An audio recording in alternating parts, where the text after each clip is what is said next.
Arkansas, and we are so excited that he is here today to tell us about him and why he is running. Thank you very much.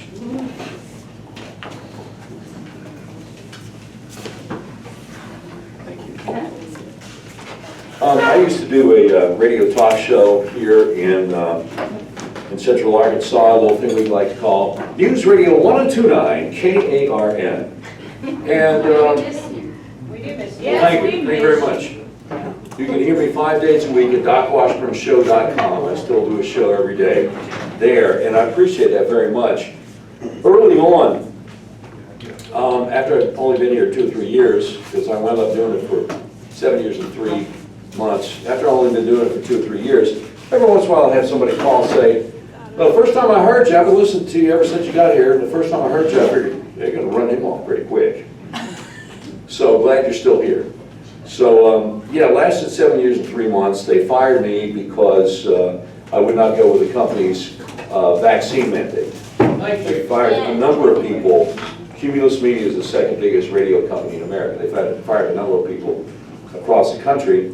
But the Lord closes one door, opens another.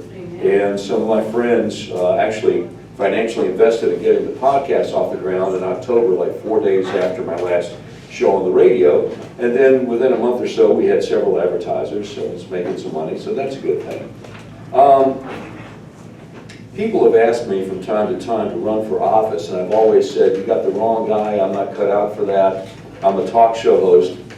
And with Sarah Huckabee Sanders and Leslie Rutledge are both still in the race, and I still have a radio show, every once in a while somebody would call the show and say something along the lines of, you know, I wasn't really all that crazy about Mike Huckabee, he wasn't conservative enough for me, but I'm really excited about Sarah because she worked for Trump.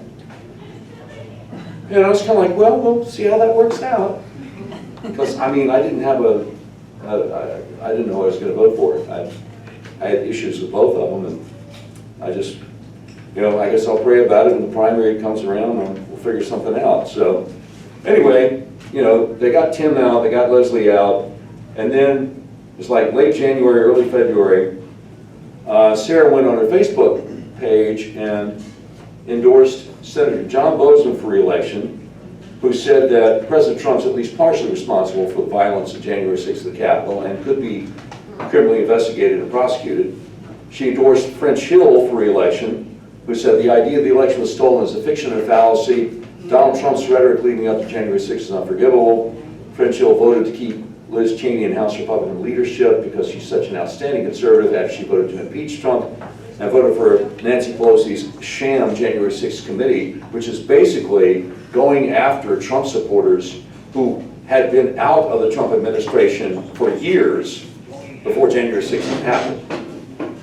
So Sarah was getting hundreds of negative responses. People going, what are you doing? We want Jan Morgan, we want a real conservative, not this rhino. We want Colonel Conrad Reynolds, a real conservative, not this rhino. And that's when my phone started. And people wanted me to run for governor. And I said the same thing I've always said, I'm sorry you got the wrong guy, it's not cut out for that, that's not my thing. And then Jan Morgan called. In case there's anybody here who's not familiar with her, she primaried Governor Hutchinson in 2018 for the Republican gubernatorial primary. She's now primarying Senator Bozeman, U.S. senatorial primary. And when I told her no, she said, look, you don't understand what's going on here. We're about to lose our country. Good people like you need to stand up and run for office. You need to talk to your wife and pray about it. Amen. And I was just kind of stunned because nobody had ever pushed back before.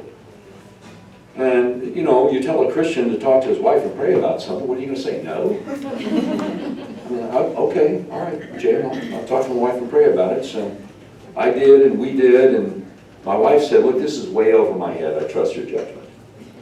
And I said, well, thank you, honey, but I don't really trust my own judgment. And I know the Proverbs talk about the importance of wise counsel, and there's actually a proverb that says, there's wisdom in the abundance of counsel.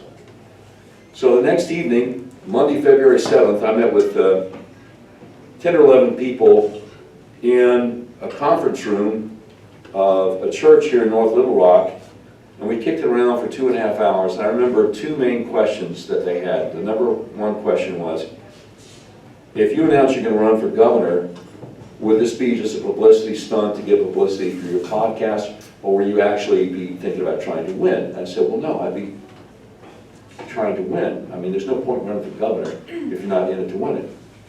Okay. The other question was, if you run for governor, what would your top priority be? I said, to glorify God, because we're told that's what we're supposed to do in everything we do. And Jan Morgan, who was the only female in the meeting, and I said that answer, she said, that's what I've been waiting to hear. And so after 2.5 hours of me trying to mostly listen, it was unanimous. You need to do this. We hope you do this. And a fellow named Wayne Beach gave me a $100 bill and said, this is your first contribution. He said, well, if you decide not to run, you just take me out to dinner sometime. I said, okay, all right, appreciate it. So the next evening I was scheduled to speak at the Saline County Republican Women's Club meeting, and they didn't know what about, because nobody knew that I was considering running for anything. And I told them what I thought it meant that so many people on Sarah's Facebook page were complaining, why won't you answer any questions? You know, we're trying to support you. Why won't you talk about any issues? Because again, she was the only one in the race at that point as a Republican. And what it meant that she had endorsed Bozeman, she had endorsed French Hill, and what it meant that when Governor Hutchinson endorsed her, she talked about what a great job he'd been doing. Now, I don't know how you can be from Arkansas and be that out of touch. We're talking about the guy just a few months ago vetoed a bill to make it against the law to sterilize children, to give children puberty blockers. Yep. Now, Senator Alan Clark and Representative Robin Lundstrom, God bless them, they got this bill passed, the SAFE Act, Save Adolescents from Experimentation, which is a little bit of a misnomer. It wasn't just adolescents. Dr. Natalie Burr, pediatrician, Little Rock Pediatrics, was testifying against the bill, and Senator Bart Hester, God bless him, asked her, is 4 years old too young to come to the realization they assigned you the wrong gender at birth? She said, no, it's not too young to start the counseling process to the gender transition. Well, I've seen anecdotal evidence, a lot of times the counseling only takes a few months. So it was to save more than just adolescents. And Asa vetoed it. And he went on the Tucker Carlson show on Fox News, and Tucker was trying to present him with what little research, what little evidence exists that if you do this to children, by the time they're in their 20s, the suicide rate is through the roof. And Asa was steadfast and immovable. He wasn't going to let the facts get in his way. Well, Tucker, I've talked to the medical experts, and they assure me that these children have this gender dysphoria. It would be wrong to keep them from going through this process. So Tucker asked him, did anybody from Walmart or Dillard's or anybody in the corporations call you about this issue? Now, Tucker, I've already answered that. I talked to the medical experts, and they're using the best advice available. So,